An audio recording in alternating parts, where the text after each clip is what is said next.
अब करते हैं हमारी एक्सरसाइज 13.1 कंप्लीट। तो हमने कर लिए थे क्वेश्चन नंबर 8 तक सारे। अब स्टार्ट करेंगे क्वेश्चन नंबर 9। तो देखते हैं क्वेश्चन नंबर 9 क्या बोल रहा है। क्वेश्चन नंबर 9 बोल रहा है कि mother, father and son line up at random for a family picture. ठीक है, तो एक हमारे पास मदर है, एक फादर है और एक सन है जो कि लाइन अप हुए हैं एक फैमिली फोटो के लिए।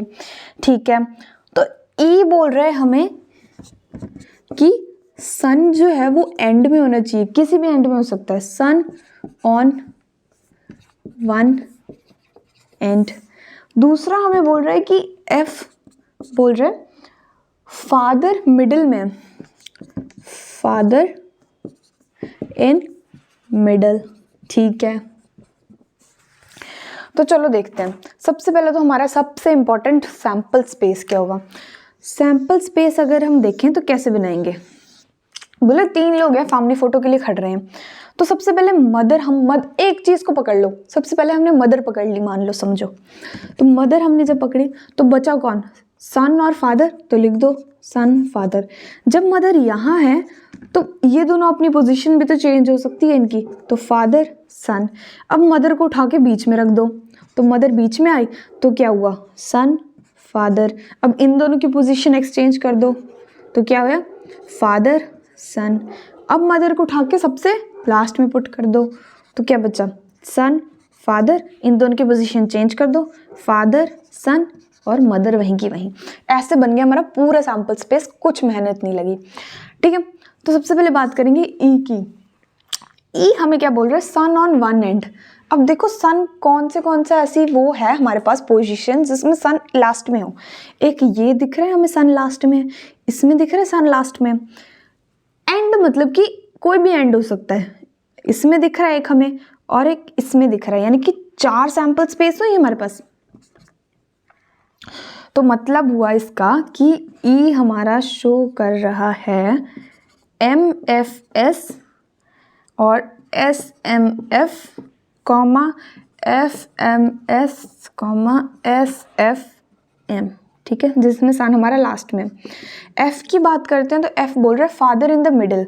फादर देखो कौन सा है मिडिल में, एक ये है हमारे पास, दूसरा हमारे पास ये है। 2 ही ऐसे कंडीशन है जिसमें फादर मिडिल में है, तो क्या हुई MFS कॉमा SFM। ठीक है, अब इसमें देखो कॉमन क्या रहे, एक फादर मिडिल में इसमें शो हो रहे हैं हमें और एक फादर मिडिल में हमें इसमें शो हो रहे हैं। ठीक है, तो लिख दो ई इंटरसेक्शन एफ में हमारे पास क्या आया, MFS कॉमा SFM, दोनों ही आ गए हमारे पास। ठीक है, तो चलो अब इसकी प्रोबेबिलिटी निकालनी है। तो इसकी क्या हुई, 2 कंडीशंस हमारे पास सेटिस्फाई करनी थी, कितने में से, 6 में से, तो 2/6। इसकी क्या हुई, 2 कंडीशन सेटिस्फाई कर रही थी, कितने में से, 6 में से, तो 2/6। जब हमने फॉर्मूले में पुट किया तो 2/6 अपॉन में 2/6 विच इज इक्वल्स टू 1। तो यही था हमारे पास इसका आंसर। सिंपल सा है, बस सैंपल स्पेस बनानी चाहिए, आगे तो क्वेश्चन फिसलता जाता है। ठीक है, तो अगला देखते हैं। अगला हमें बोल रहा है क्वेश्चन नंबर 10।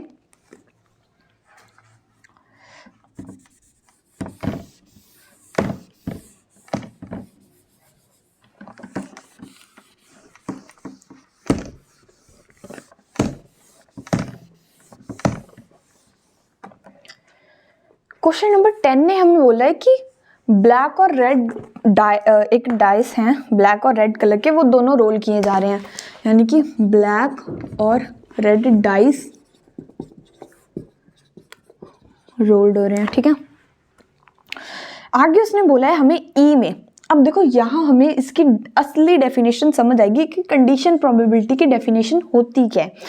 तो बोल रहा है कि find the conditional probability of obtaining the some greater than 9 given that the black die resulted in 5। इसका कंडीशनल प्रोबेबिलिटी का मतलब पता क्या होता है, ये बोलता है कि हमारी जो एफ इवेंट है ना वो हो चुकी है, वो ऑलरेडी हो चुकी है। ई की हमारे वो बताते हैं, कोई भी कंडीशन बताता है कि ई ऐसे होगा वैसे होगा, तो हमें ई की प्रोबेबिलिटी बतानी होती है विद रिस्पेक्ट टू एफ, ठीक है, उसे हम बोलते हैं। अब जैसे ये क्वेश्चन है, सिंपल सी बात बताऊं, अगर ये सब समझ में नहीं आता है तो क्वेश्चन पढ़ोगे ना आप कभी भी, तो उसमें जो गिवन दैट वाली की बाद जो स्टेटमेंट होगी ना, हमेशा जैसे लिखा होता है, जैसे इसमें भी लिखा है कि given that the black die resulted in 5, तो गिवन दैट वाले की जो आगे वाली होती है ना, वो एफ की स्टेटमेंट होती है, यानी कि नीचे वाली की स्टेटमेंट होती है। गिवन दैट के बाद वाली जो स्टेटमेंट होती है वो एफ की स्टेटमेंट होती है, नीचे वाली की स्टेटमेंट होती है।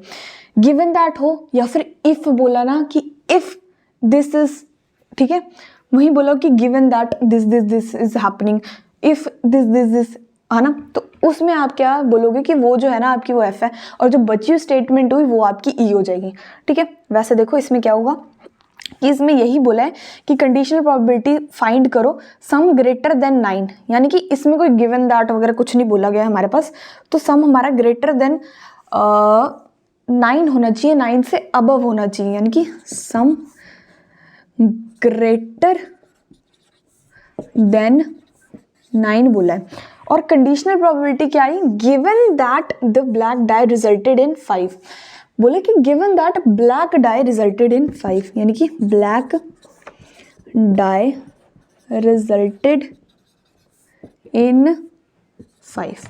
चलो ठीक है, सैंपल स्पेस बनाते हैं। सैंपल स्पेस क्या हुआ, बोले कि सम जो है वो ग्रेटर देन 9 होना चाहिए, ठीक है। तो सबसे पहले स्टार्ट करते हैं बनाना। अगर हम 4 को प्लस कर रहे हैं तो वो तो 8 बन रहा है, ग्रेटर नहीं हो रहा, ठीक है। अगर हम 4 5 ले रहे हैं तो वो 9 बन रहा है, हमें 9 नहीं चाहिए, हमें 9 से ग्रेटर चाहिए, 9 से ग्रेटर चाहिए, ठीक है, तो वो भी नहीं हुआ। पर अगर हम 4 और 6 को ले रहे हैं, 4 6 को ले रहे हैं, तो वो हमारे पास सम क्या दे रहा है, क्या सम दे रहा है वो हमारे पास 10, यानी कि उससे बड़ा हुआ। Let suppose this is our black die और this is our red die, ठीक है। तो इसने क्या दिया 6 दिया। इसके उल्टा भी तो हो सकता है कि इसने 6 दिया और इसने 4 दिया, तो सम तो ग्रेटर देन वही हो रहा है, ठीक है। अगला हम नंबर पकड़ते हैं 5। तो 5 जब हम नंबर ले रहे हैं तो हमें दिख रहा है कि 5 में अगर हम 4 प्लस करें तो 9 हो रहा है, नहीं बना। 5 में 5 प्लस कर रहे हैं तो बन रहा है, बिल्कुल बन रहा है। इसको एक्सचेंज तो कर नहीं सकते क्योंकि दोनों नंबर तो सेम ही है। अब हम 6 पकड़ते हैं, तो 6 से हमने एक कर लिया कि 6 के साथ 4 प्लस होगा तो ग्रेटर बन रहा है, बिल्कुल बन रहा है।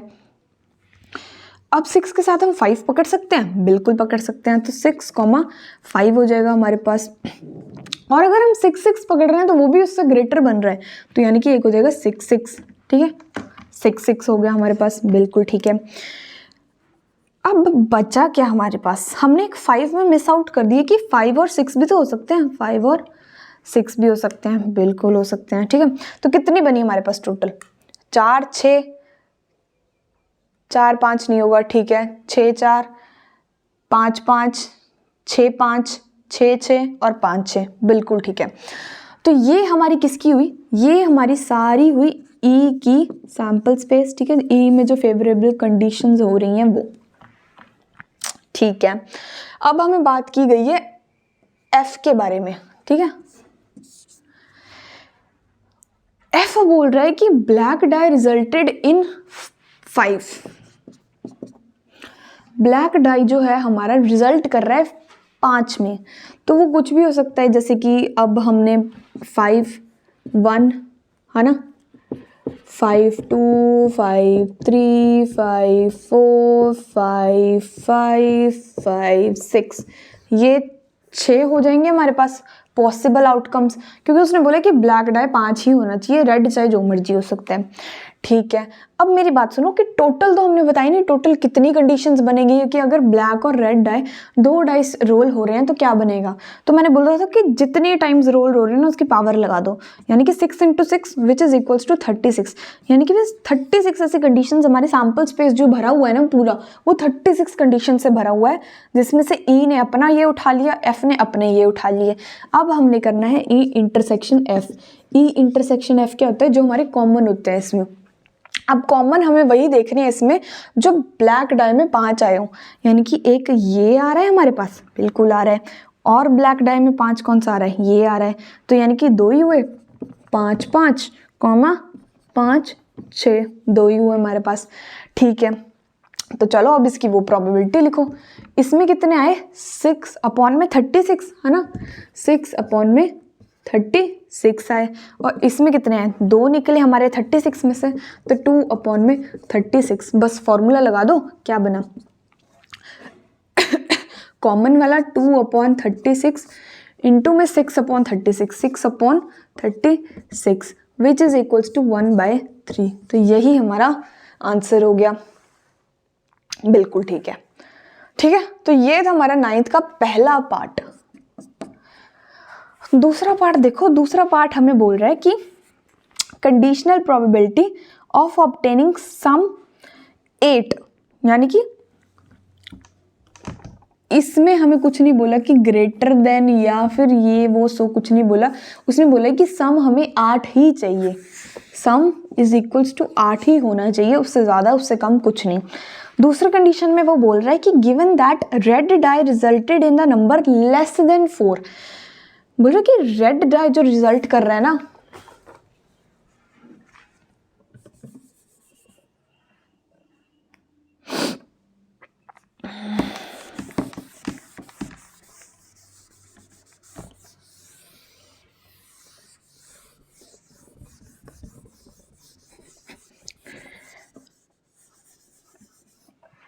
अब मेरी बात सुनो।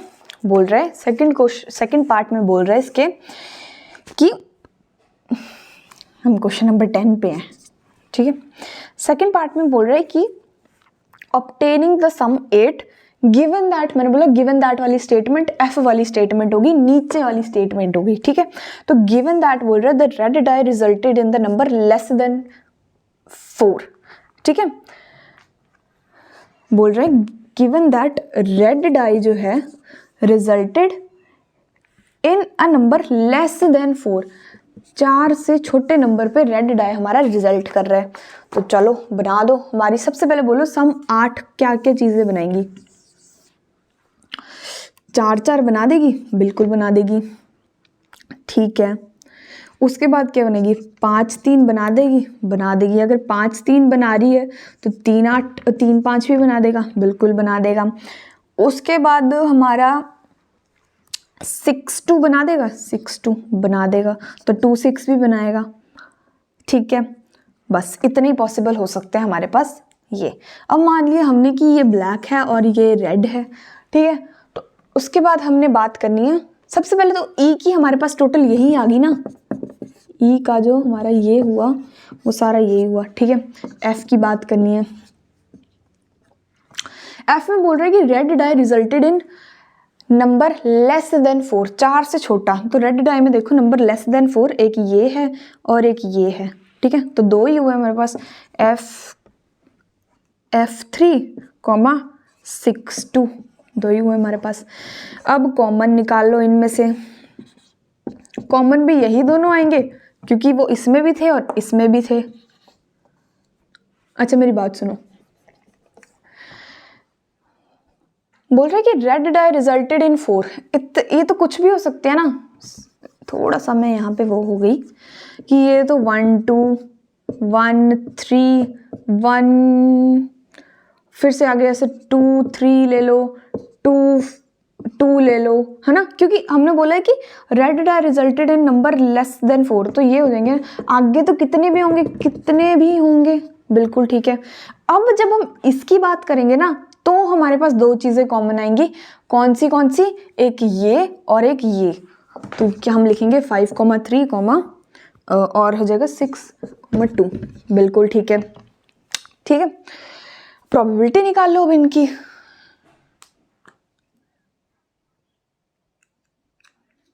हाँ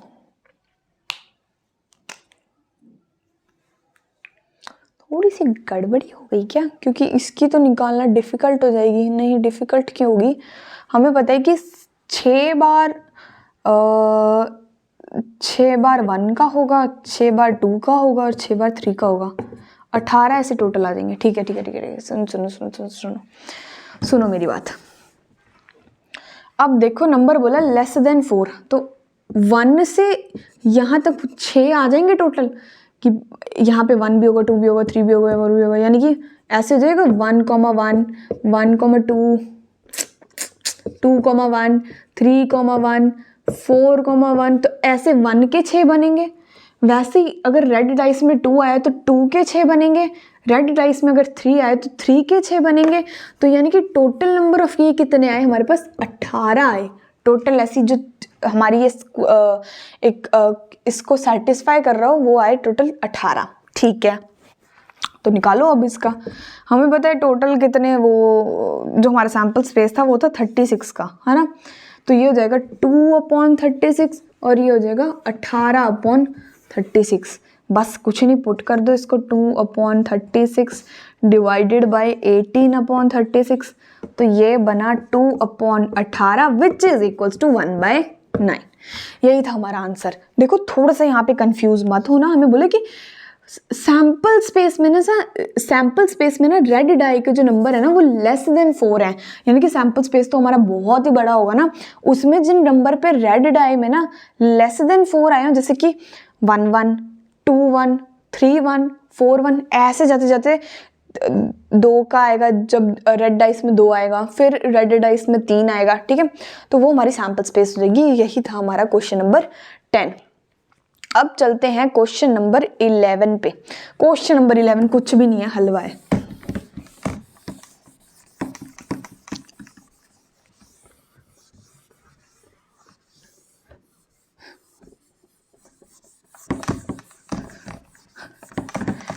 अब मेरी बात सुनो, क्वेश्चन नंबर 11 बोला कि ई इवेंट है हमारे पास 1,3,5, बोला है एफ इवेंट है हमारे पास 2,3, बोला है जी इवेंट है हमारे पास 2,3,4,5, और किस में से है सैम्पल स्पेस है हमारा कि एक डाई रोल किया गया है, यानी कि सैम्पल स्पेस क्या हो जाएगा हमारे पास 1,2,3,4,5,6, ये हमारे पास टोटल सैम्पल स्पेस है। ठीक है, तो अब उसने हमसे पहला क्वेश्चन पूछा है कि प्रोबेबिलिटी ऑफ E/F बताओ। सबसे पहले तो इसकी प्रोबेबिलिटी निकालनी पड़ेगी, बस कुछ नहीं, अगर वो पता लग गई ना तो बस सारा क्वेश्चन हलवा है। प्रोबेबिलिटी ऑफ E क्या होगी हमारे पास, सैम्पल स्पेस हमारे कितने का था, 6 का था, 6 में से हमने 3 आउटकम्स लिए हैं, तो 3/6 विच इज इक्वल्स टू 1/2। ठीक है, इसकी बात करो तो 6 में से 2 लिए हैं, तो 2/6 विच इज इक्वल्स टू 1/3। इसकी बात करो तो 6 में से 4 ली गई हैं, तो 4/6 विच इज इक्वल्स टू 2/3। बस ये हमारे पास प्रोबेबिलिटी आ गई, आगे कुछ नहीं है, सीधा निकाल दो इनकी, है ना। कैसे निकालोगे, बोला है कि जैसे एक मैं करके बताती हूँ। ठीक है, P बोला है कि E/F निकालो, तो उसके लिए हमें E इंटरसेक्शन F लगेगा, है ना। क्या लगेगा, E intersection F। E intersection F हम कैसे निकाल सकते हैं, सीधी सी बात है। E इंटरसेक्शन का मतलब क्या होता है, जो हमारा कॉमन आया होता है, तो इसमें देखो क्या कॉमन आया होगा, 3 कॉमन आया हमारे पास, और कुछ कॉमन नहीं आया, तो उसकी क्या हुई 3। अब इसकी प्रोबेबिलिटी भी निकालनी पड़ेगी, है ना। तो एक हमारे पास 6 में से एक कंडीशन हमारी सेटिस्फाई कर रही है, यानी कि 1/6, तो ये उसकी प्रोबेबिलिटी होगी। बाकी सबकी तो आपने निकाल ही ली है। ऐसे ऐसे करके आपके सारे क्वेश्चन सॉल्व आउट हो जाएंगे। जहाँ पे आपको दिया गया ना E यूनियन F, उसको आप इस फॉर्मूले से भी सॉल्व आउट कर रहे हो तो वो लंबा हो जाएगा। E यूनियन F ऐसे सिंपल याद रखो कि यूनियन का मतलब क्या होता है कि कॉमन वैल्यू को 2 बार नहीं लेना, बस बाकी सारी वैल्यूज इंक्लूड होनी चाहिए। कॉमन वैल्यू भी आएगी पर एक बार आएगी, वो 2 बार नहीं आएगी। जैसे E यूनियन F की बात करूं मैं, जैसे कि E यूनियन F की बात करूं मैं, तो जब हम E यूनियन F कर रहे हैं तो हम देख रहे हैं कि 1, 3 और 5 तो हमारे पास रहेगा ही रहेगा, 1, 3 और 5। उसमें हम देख रहे हैं 3, अब F में देख रहे हैं कि 3 रिपीट हो रहा है, तो 3 हमने एक बार ले लिया तो ले लिया, बाकी जो बचे हुए 2 वो यहाँ पे एज इट इज आ जाएगा। तो ये हमारी E यूनियन F हो जाएगा। ठीक है, ये क्वेश्चन नंबर 11 था, आप कर लोगे, बहुत बहुत आसान है, कुछ नहीं है, बस हलवा है। ठीक है, क्वेश्चन नंबर 11 हो गया हमारे पास। अब देखते हैं क्वेश्चन नंबर 12। इसके बाद शुरू होते हैं हमारे स्टेटमेंट क्वेश्चन, जो थोड़े से डिफिकल्ट लगते हैं पर होते हलवे हैं, क्योंकि गिवन दैट वाले की स्टेटमेंट नीचे वाली स्टेटमेंट होती है बस। ठीक है, एक सेकेंड।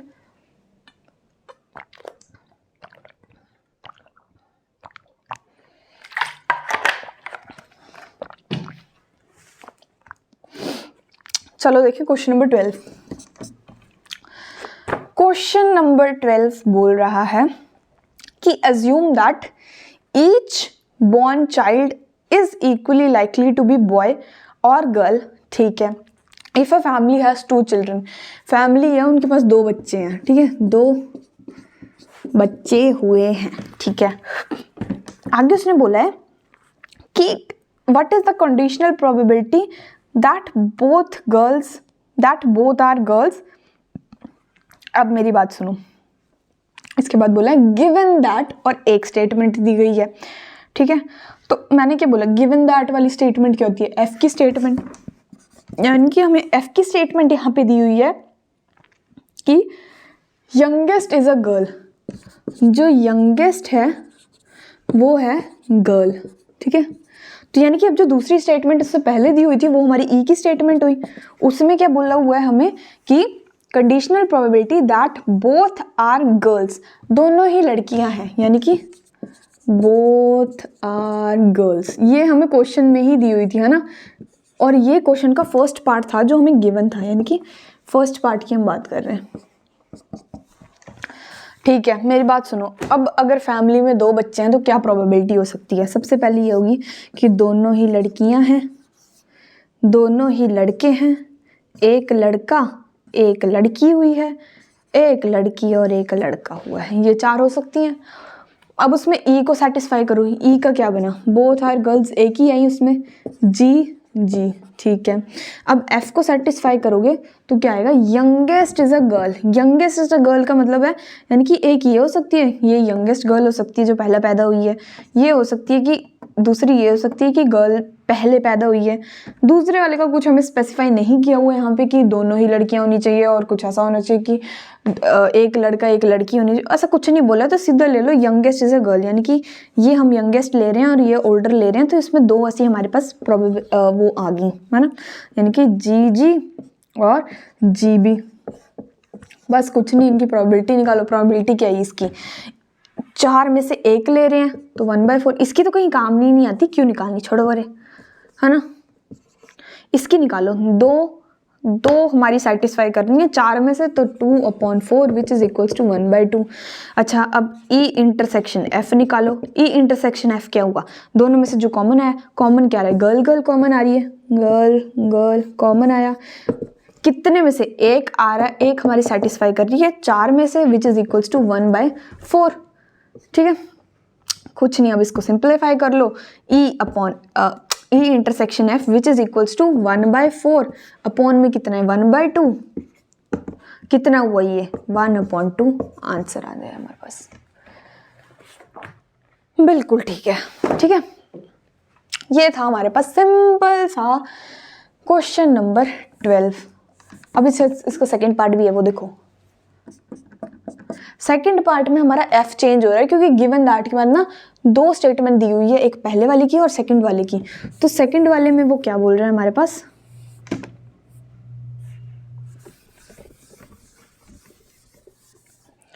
सेकंड वाले में देखो, वो बोल रहा है कि at least 1 is a girl.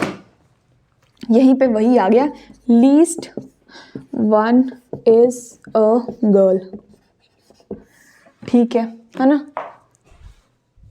ठीक है ठीक है, अब मेरी बात सुनो, ई का क्या बना, बोथ आर गर्ल्स, ई तो वही रहा, है ना, ई ई बिल्कुल, सॉरी क्या लिख देती हूँ मैं भी, गर्ल गर्ल, है ना, कि बोथ आर गर्ल्स। ई ने तो वही बोला कि बोथ आर गर्ल्स। एफ हमारा इस बार चेंज हुआ है, बोल रहे कि at least 1 is a girl.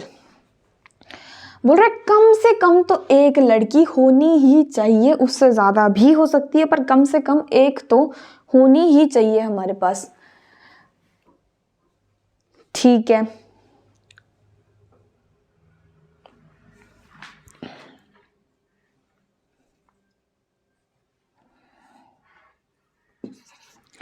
तो इसमें क्या आया हमारे पास, least one is a girl.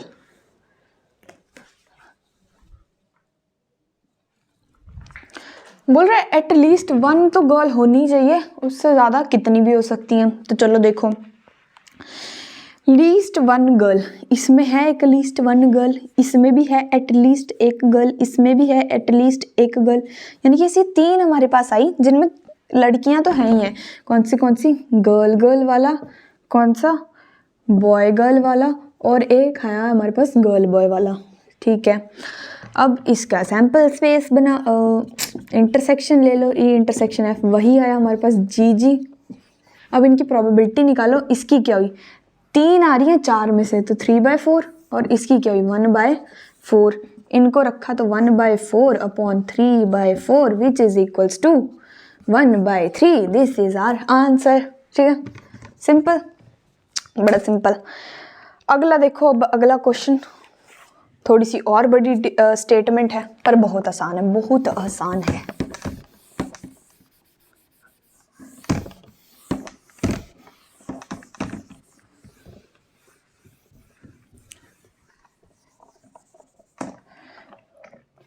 Question number 13। सुनो मेरी बात ध्यान से। क्वेश्चन नंबर 13 बोल रहा है कि an instruction has a question bank consisting 300 easy true false. 300 हमारे पास इजी के ट्रू फॉल्स हैं, इजी ट्रू फॉल्स हैं। आगे बोल रहा है कि 500 मल्टीपल चॉइस नहीं, और 200 हमारे पास डिफ़िकल्ट, 200 क्या है, डिफ़िकल्ट ट्रू फॉल्स हैं। उसके आगे बोल रहे हैं कि 500 इजी एमसीक्यूज़ है, एमसीक्यू है।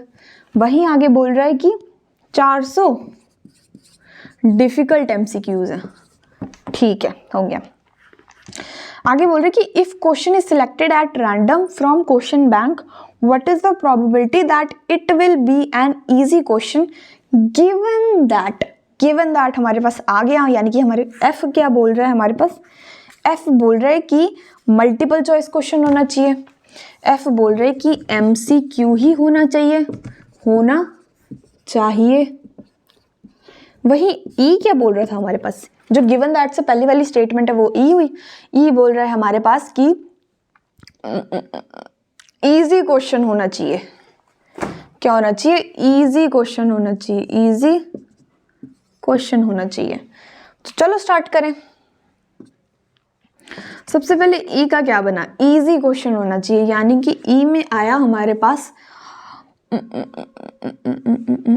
ई में आया हमारे पास इजी क्वेश्चन, एक ये है और एक ये है, यानी कि वो 300 इजी ट्रू फॉल्स हो सकते हैं, या फिर वो 500 इजी एमसीक्यू हो सकते हैं। बिल्कुल ठीक है।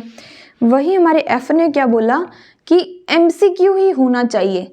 अब एमसीक्यू ही होना चाहिए तो वो डिफ़िकल्ट भी हो सकता है, वो इजी भी हो सकता है। तो डिफ़िकल्ट वाले में क्या हुआ, 500 एमसीक्यू, ये इजी वाले में हुआ, और डिफ़िकल्ट वाले में हुआ 400 डिफ़िकल्ट एमसीक्यू। अब अगर हम इनका वो निकालेंगे, क्या निकालेंगे, इंटरसेक्शन, तो हमारे पास क्या आएगा, इंटरसेक्शन में हमारे पास कॉमन चीज़ आएगी 500 के इजी एमसीक्यू, तो हमारा होया 500 का इजी एमसीक्यू, हमारे पास कॉमन आया। ठीक है, बिल्कुल ठीक है। अब क्या निकालना है, हम निकालना है प्रोबेबिलिटी। ठीक है, प्रोबेबिलिटी निकालनी है, कितने में से निकालनी है, इन सभी का सम कर दें हम, तो हमारे पास टोटल आ जाएगा कि टोटल नंबर ऑफ क्वेश्चंस थे कितने, तो कर दो 500 है ना, 1000 में 400 प्लस किया तो 1400 हमारे पास टोटल नंबर ऑफ क्वेश्चंस थे। ठीक है, उनमें से अगर हमने 500 क्वेश्चंस लिए हैं तो ये हो जाएगा 500 डिवाइडेड बाय 1400, बिल्कुल हो जाएगा। और इसकी बात करें, इसकी प्रोबेबिलिटी की बात करें, तो इधर हमने 400 प्लस 500 कितना हुआ, 900 अपॉन में कितना लिया है 1400, ठीक है, तो ये इसकी प्रोबेबिलिटी हो जाएगी, इसकी प्रोबेबिलिटी हो जाएगी। अब कर दो वही जो हम ये फॉर्मूला लगाते आए हैं, which is equals to 500 upon 1400 upon में हो जाएगा हमारे पास 900 अपॉन में 1400, इससे जे कट जाएगा तो बचेगा 500 अपॉन 900, 0 से 0, 0 से 0, which is equals to 5 upon 9। यही था इसका आंसर हमारे पास। बिल्कुल ठीक है। क्वेश्चन नंबर 14 की तरफ चलते हुए,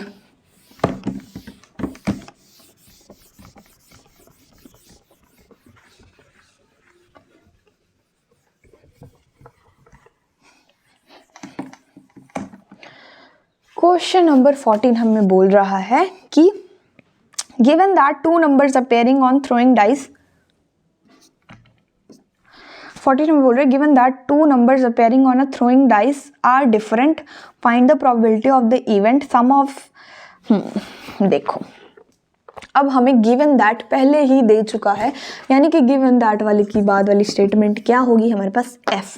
तो बोल रहे हैं कि given that two numbers appearing on throwing dice are different, ठीक है। डाइस में जो नंबर्स हैं,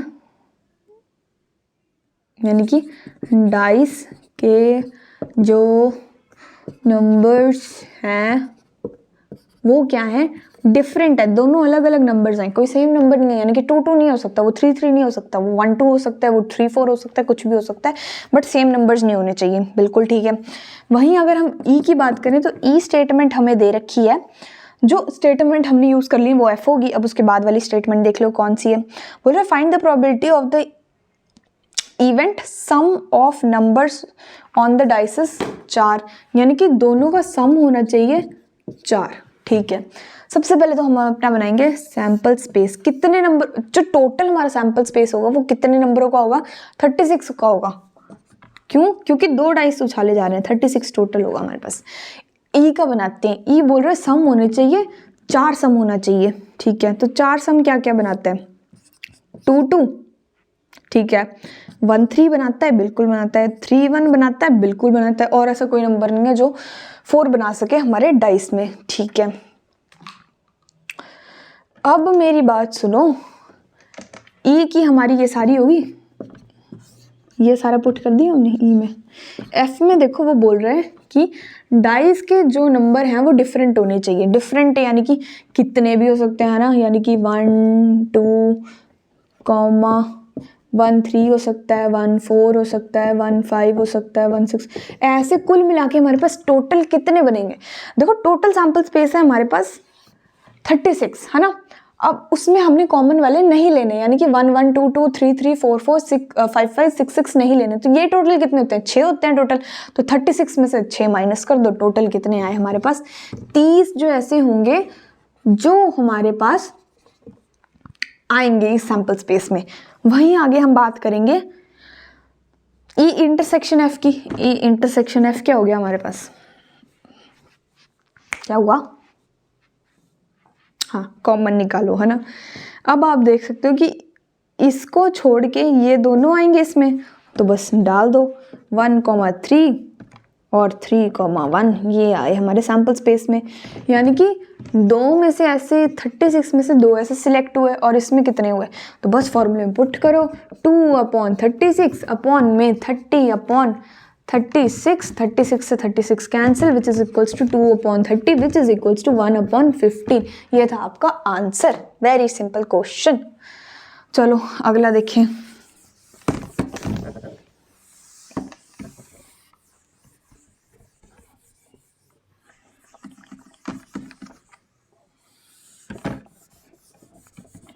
अगला हमारे पास आ गया क्वेश्चन नंबर 15।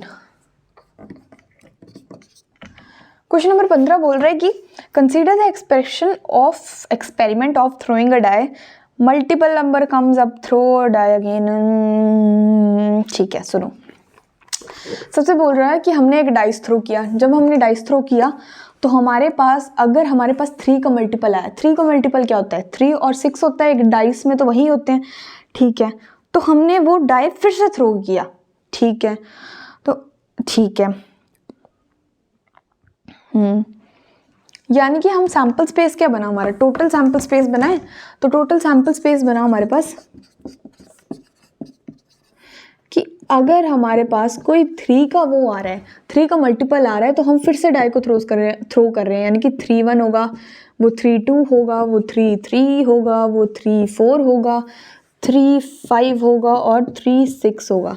वहीं अगर हमारे पास 6 आ रहा है तो हम सेम रिपीट कर देंगे, 6 1 अप टू 6 6 तक। अगला उसने बोला है कि अगर कोई और नंबर आ रहा है, पहले में अगर कोई और नंबर आ रहा है तो हम एक कॉइन को टॉस करेंगे। तो मान लो अगर 1 आ गया तो हमने एक कॉइन को टॉस किया, यानी कि मान लो टेल आया उसमें, तो 1 और हेड भी तो आ सकता है, वहीं 2 टेल 2 हेड भी आ सकता है, वहीं 3 टेल और 3 हेड भी आ सकता है। नहीं 3 तो हमने नहीं लेना, 3 क्यों लेना, हमने 3 तो इसमें ले लिया। बोल रहे अगर 3 के मल्टीपल के सिवा आया तो 4 टेल 4 हेड, वहीं 5 टेल और 5 हेड, और 6 नहीं होगा क्योंकि 6 इसमें यूज हो चुका है। ये हुई हमारी सैम्पल स्पेस। आगे वो बोल रहा है कि find the conditional probability of a given event coin shows a tail. Coin जो है वो हमारा टेल शो कर रहा है, ठीक है, टेल शो कर रहा है। गिवन दैट वाली बात आ गई, गिवन दैट यानी कि एफ हो गया वो, ठीक है। गिवन दैट हमें बोल रहा है कि at least 1 die shows 3, die shows 3।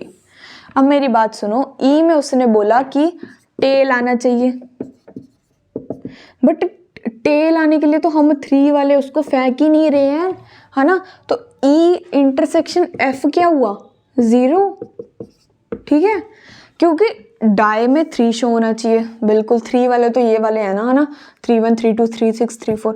आगे उसने बोला कि टेल भी होना चाहिए, तो इंटरसेक्शन में कोई कॉमन आ रहा है, नहीं आ रहा है, क्योंकि 3 में तो कोई टेल हम यूज फेंक ही नहीं रहे हैं। तो हमारे ई इंटरसेक्शन ही जब 0 हो जाएगा तो हमारा आंसर भी क्या हो जाएगा, बड़ा 0। तो ये था हमारा क्वेश्चन नंबर 15। क्वेश्चन नंबर 16 में देखो फिर से वही सिंपल है, कुछ ज़्यादा करने की ज़रूरत नहीं है, पर उसमें देखो हमें पी भी 0 दे रखा हुआ है। क्वेश्चन नंबर 16 में पी भी हमें 0 दे रखा है, जो कि हमें नीचे रखना है। तो 0 अगर नीचे डिनोमिनेटर में 0 हो जाएगा तो क्वेश्चन हमारा नॉन डिफाइंड हो जाएगा। वही क्वेश्चन नंबर 17 की बात करें तो बोला है A and B are event such that ये और ये बराबर हैं। देखो अगर दोनों बराबर हैं तो इसका मतलब क्या हुआ, इसका मतलब यही हुआ कि P A upon B is equals to P B upon में ए, है ना। ये दोनों सेम आ रहे हैं, यानी कि ए इंटरसेक्शन बी और ए इंटरसेक्शन बी ये तो सेम होता ही है ना। अपॉन में क्या बचा, बी की प्रोबेबिलिटी